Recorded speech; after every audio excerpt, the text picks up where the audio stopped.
So I wanted to get a good night's rest before I reacted to yesterday's end result of the NFC Championship game. We all know the deal at this point. The Minnesota Vikings got their asses handed to them by the Philadelphia Eagles 38-7 at the link. I wanted to get a good night's rest because I was about 3 or 4 tequila mules deep and I didn't want to foam at the mouth. I didn't want to overreact. So I woke up this morning and I said to myself, how can I turn this into something positive? How can I turn this into something to where Vikings fans at least have something to look forward to in the future? And the answer to that is, I've got nothing for you, unfortunately. Here's the deal. The Minnesota Vikings entered this postseason as the #1 ranked defense in all of football. And for all the quarterbacks you've stifled, all the quarterback, even the top tier quarterbacks that you've thwarted throughout the last couple of years under head coach Mike Zimmer, you just beat Drew Brees in the divisional round last week after the miracle play, and you head into the link in the NFC Championship game and you get surgically picked apart by Nick bleeping Foles. You can't make this stuff up. Are you see? Here's the thing.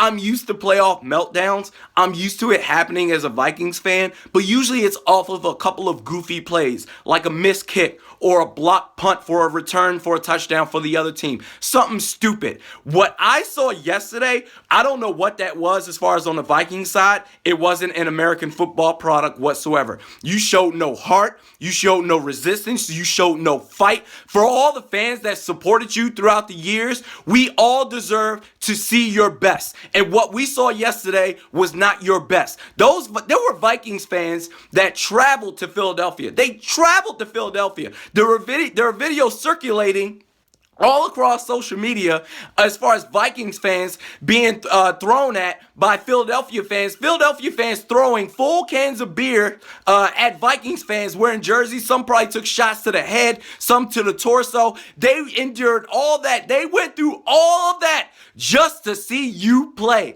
Just to see you play. Why? Because they love you. They took time. They spent money. Some of them probably called out of work today just to see you play. And they showed more heart than the Vikings players themselves did. That was pathetic. That was an ass clown of a performance.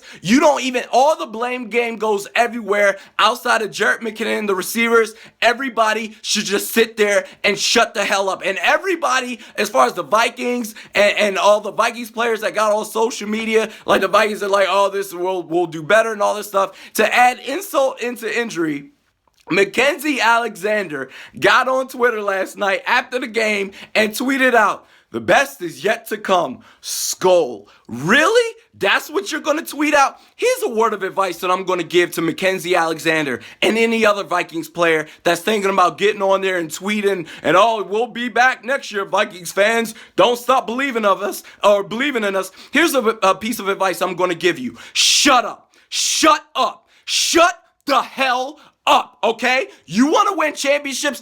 All the teams that win championships throughout the past, even the Patriots. The Patriots yesterday, right? They went through hell just to beat the Jags yesterday. But you know what they did? They adjusted. You got punched in the mouth by the Philadelphia Eagles, and you showed no resistance after that. So don't you sit there and get on social media, oh, the best is yet to come. Skull, shut the hell up. The Vikings fans deserve better than this garbage that they go through year in and year out. There is no, oh, the Eagles, oh, they cheated or anything like that. They showed more heart than the Vikings players did. You should feel ashamed of yourselves. I don't want to see your damn faces. I don't give a damn who the quarterback is going to be. It doesn't matter whether we have a new GM, a new quarterback, a new roster. I will believe this team as far as being legit until when I actually see it. I will believe it when I see it. Until then, all this roo-ha-ha and don't stop believing and thank you for all your efforts as far as the fans, shut up. You should reimburse all those fans that traveled out there to watch that piece of crap. You should pay us for having to sit there and watch that garbage. Shut up, and I don't want to hear nothing about, oh, the best is yet to come. Shut the hell up.